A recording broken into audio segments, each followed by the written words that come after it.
Bismillahirrahmanirrahim.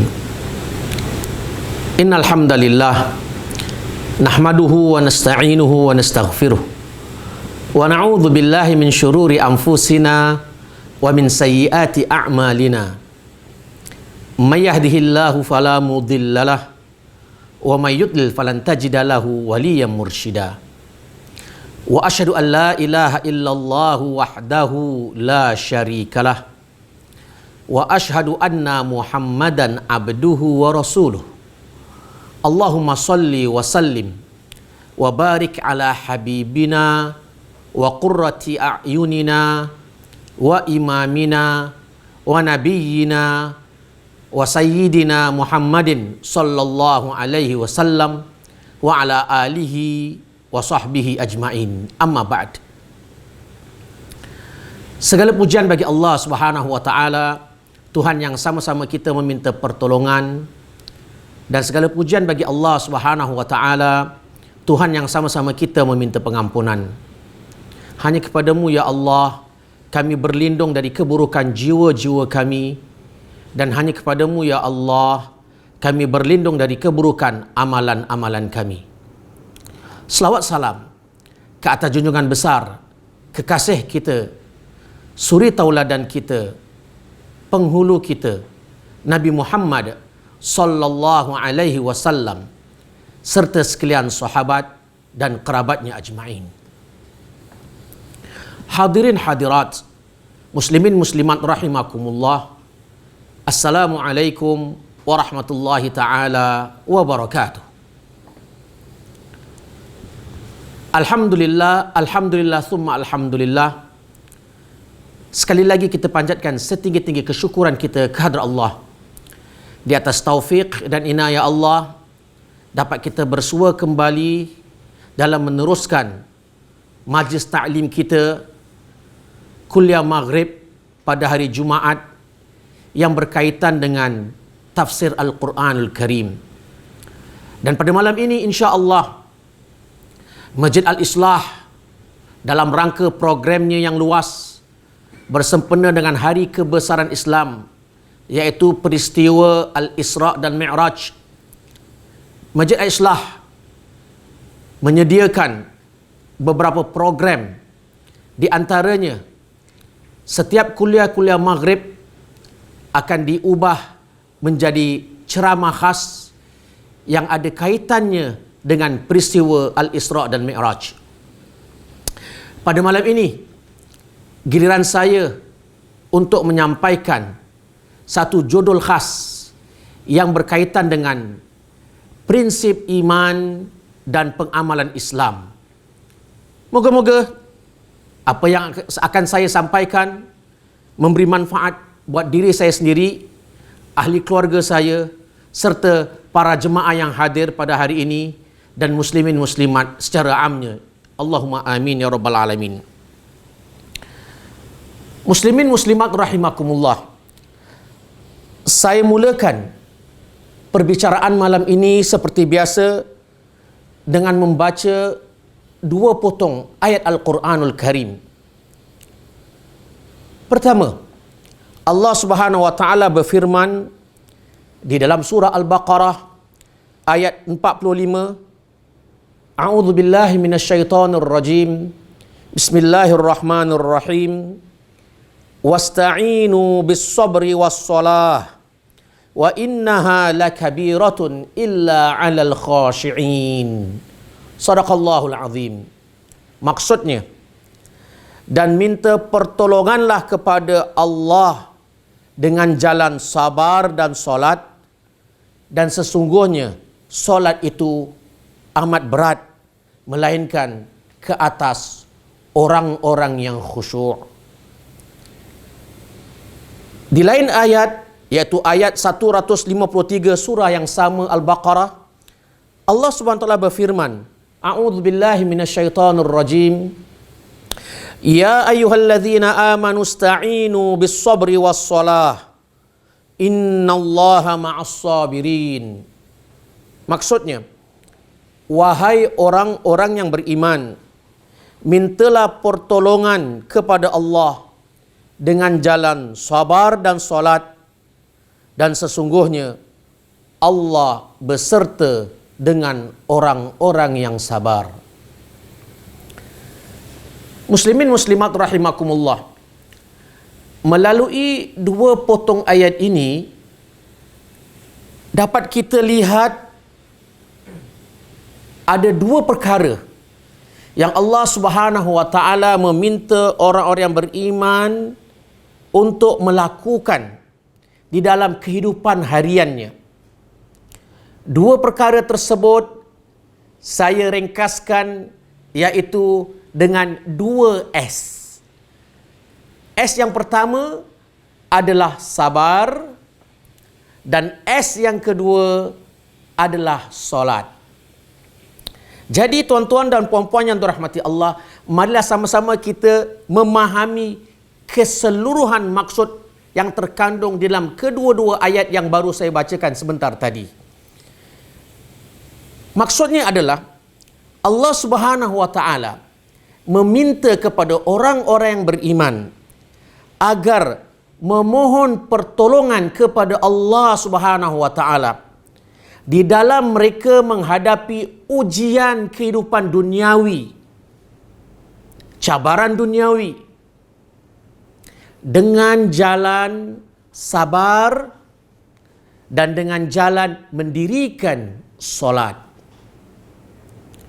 Ini kerana sabar dan solat mengikut pandangan ulama-ulama tafsir, ianya akan memberi kekuatan di dalam diri orang-orang yang beriman atau mengukuhkan jati diri orang-orang yang beriman dari bentuk rohani dan jasmaninya.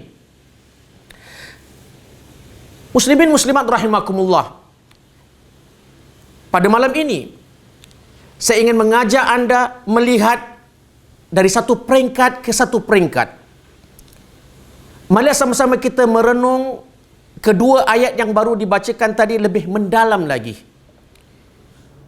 Yang pertama, ianya merupakan satu perintah Allah kepada orang-orang yang beriman.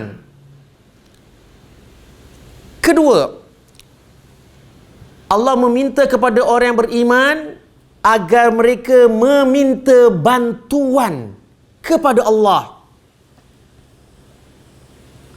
meminta pertolongan kepada Allah. Ini sesuai dengan apa yang selalu kita bacakan di dalam solat kita, di dalam surah Al-Fatihah, Iyyaka na'budu wa iyyaka nasta'in. Hanya kepadamu ya Allah kami menyembah, dan hanya kepadamu ya Allah kami memohon pertolongan. Satu ketika Rasulullah sallallahu alaihi wasallam mengajar seorang sahabat muda yaitu Abdullah bin Abbas. Rasulullah sallallahu alaihi wasallam menegur anak muda ini dengan mengatakan, "Wa idza sta'anta fasta'in billah." Wahai Ibnu Abbas, jika kamu ingin meminta pertolongan, mintalah pertolongan kepada Allah Subhanahu wa taala. Jadi kedua-dua ayat ini meminta kepada orang yang beriman meminta pertolongan kepada Allah dalam mereka mengharungi ujian kehidupan harian dengan sabar. Jadi di sini kita akan lihat apakah maksud sabar di dalam Al-Quranul Karim dan apakah maksud sabar dalam istilah bahasa Arab. Tuan-tuan dan puan-puan yang dirahmati Allah, kalau kita melihat makna sabar dalam bahasa Arab, ianya mengandung erti bahawa seseorang itu hendaklah ia menahan dirinya, tabah dalam menghadapi sesuatu perkara yang sulit, yang sukar dan yang mencabar. Itu hakikat makna sabar dari sudut bahasa. Dan kalau kita menelusuri beberapa potong ayat-ayat Al-Quranul Karim, Allah Subhanahu wa taala menganjurkan orang-orang yang beriman untuk bersabar dalam berbagai konteks yang berbeza-beza atau dalam keadaan yang sama sekali berbeza dari satu sama lain. Dan kalau kita dapat lihat keadaan-keadaan tersebut, ianya terbahagi kepada dua bahagian, iaitu sabar dalam bentuk spiritual, kerohanian, dan sabar dalam bentuk fizikal, jasmani. Tuan-tuan dan puan-puan, saya ingin membacakan kepada anda beberapa potong ayat Al-Quran mengenai sabar atau bahagian-bahagian sabar yang Allah perintahkan kepada umat Islam untuk melakukan kesabaran. Yang pertama, Allah meminta kepada orang yang beriman untuk sabar dalam menjalankan ibadah kepada Allah. Kita harus sabar dalam mendirikan ibadat solat. Kita harus sabar dalam mendirikan ibadah puasa, zakat, haji, dan sebagainya. Bahkan mafhum ibadah mengikut ulama amat luas. Sehingga kan seorang itu kalau bekerja mencari nafkah dengan secara halal, itu juga bermakna ia telah melakukan ibadah. Allah Subhanahu wa taala berfirman dalam hal ini, A'udzubillahi minasyaitonir rajim, fa'budhu wastabir li'ibadatih. Maksudnya, maka sembahlah dia, yakni Allah, dan berteguh hatilah di dalam beribadah kepadanya. Jadi muslimin muslimat rahimakumullah, inilah sabar yang pertama, iaitu sabar dalam melaksanakan ibadah. Memang tidak dinafikan melakukan ibadat solat adalah penat, payah, dan kadang-kala terasa letih. Begitu juga ibadah puasa dan sebagainya. Namun, bagi kita orang yang beriman, seandainya kita mengerjakan secara khusyuk, kita ikhlas, hanya mengabdikan diri kepada Allah, yang berat akan jadi ringan. Yang payah akan jadi mudah. Ia tak lain tak bukan kita lakukan hanya untuk mengabdikan diri kita sebagai seorang hamba kepada Allah yang maha perkasa, maha bijaksana, dan maha mengetahui segala-galanya. Sabar yang kedua, iaitu sabar dalam menghadapi fitnah, ujian, ejekan manusia. Muslimin muslimat rahimakumullah, lumrah kehidupan manusia, kita hidup, bukan semua orang yang senang dengan pribadi kita. Ada orang yang senang dengan kita, dan ada orang yang tidak senang dengan perwatakan kita. Walhal kehidupan junjungan besar Nabi kita Muhammad sallallahu alaihi wasallam adalah contoh yang baik. Beliau adalah seorang nabi, nabi akhir zaman, nabi yang terakhir yang Allah telah turunkan ke atas nabi mukjizat Al-Quran. Namun masih ada lagi segelintir umatnya yang menafikan kenabian junjungan besar Nabi kita Muhammad sallallahu alaihi wasallam. Dan ada juga di kalangan umatnya sewaktu Rasulullah sallallahu alaihi wasallam hidup, mencaci, menghina, memperkecilkan pribadi Rasulullah sallallahu alaihi wasallam. Bayangkanlah kalau itu terjadi ke atas Rasulullah sallallahu alaihi wasallam. Begitu juga akan berlaku ke atas kita umat Rasulullah sallallahu alaihi wasallam.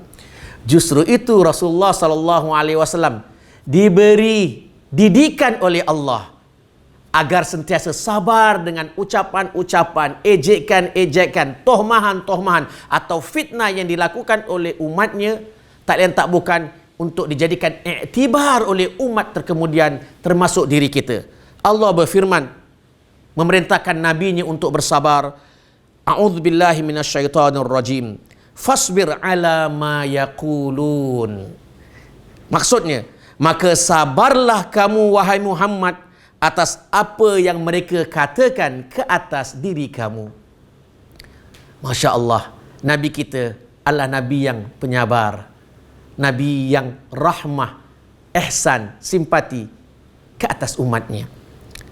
Sabar yang ketiga, yaitu sabar dalam menghadapi musibah dan ujian kehidupan. Ini termasuk konteks kita hari ini. Kita sedang menghadapi ujian virus COVID-19. Ujian ini melanda bukan hanya di Singapura, bahkan ujian ini berlaku di seluruh dunia. Setiap hari kita dengar jumlah yang menderita dengan sakit ini bertambah dan jumlah kematiannya juga bertambah. Namun bagi kita sebagai orang yang beriman, Allah mengajar kita untuk sabar di atas ujian tersebut. Allah berfirman melalui lisan Sayyiduna Luqman di dalam mendidik dan mentarbiah anaknya, a'udzubillahi minasyaitonir rajim. Wasbir ala ma asabak.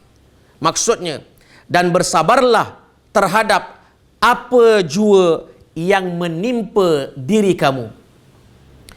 Jadi muslimin muslimat rahimakumullah, ujian yang baru saya sebutkan tadi, ia merupakan satu asam garam kehidupan manusia.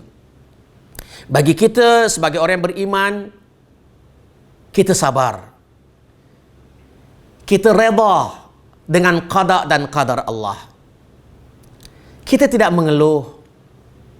Kita tidak merintih. Bahkan kita yakin bahawa insya Allah akan memberi pertolongan. Sebab itu dalam suasana yang amat ketara yang sedang kita alami hari ini, digalakkan bagi masyarakat Islam secara khusus beristighfar kepada Allah, bertaubat, berdoa kepada Allah Subhanahu wa taala, dan yakin bahawa insya Allah satu hari nanti Allah akan mengangkat kepayahan yang sedang kita alami. Allahumma amin. Selanjutnya, di dalam Al-Quran juga Allah memerintahkan kepada orang yang beriman agar sabar dengan janji-janji Allah. Kerana janji Allah adalah pasti dan Allah tidak memungkiri janji-janjinya. Ini bersesuaian dengan firman Allah, a'udzubillahi minasyaitonir rajim, fasbir inna wa'dallahi haqq. Maksudnya, maka bersabarlah kamu, sesungguhnya janji-janji Allah adalah benar. Dalam keadaan ujian yang sedang kita hadapi, kita sentiasa menaruh harapan kepada Allah bahawa insya Allah akan mengangkat ujian tersebut. Dan kita pasti bahawa dalam perjalanan kita di terowong yang gelap, pasti di penghujungnya akan bersinar sang mentari terang benderang yang memberi cahaya kehidupan kita. Dalam keadaan hari ini kita rasa gawat, cemas, insya Allah akan datang kemakmuran, keamanan, kesejahteraan pada hari esok. Dan itu janji Allah, fa inna ma'al usri yusra, inna ma'al usri yusra. Muslimin muslimat rahimakumullah, ini adalah bentuk-bentuk kesabaran yang Allah perintahkan kepada orang yang beriman, yang mana saya sebutkan tadi bahawa ianya merangkumi kesabaran berbentuk rohani dan jasmani. Seperti sabar, dua potong ayat yang saya sebutkan di awal tadi menganjurkan orang yang beriman untuk solat. Ini juga kerana solat dia akan memperkukuhkan jati diri orang-orang yang beriman. solat akan membentuk pribadi orang-orang beriman.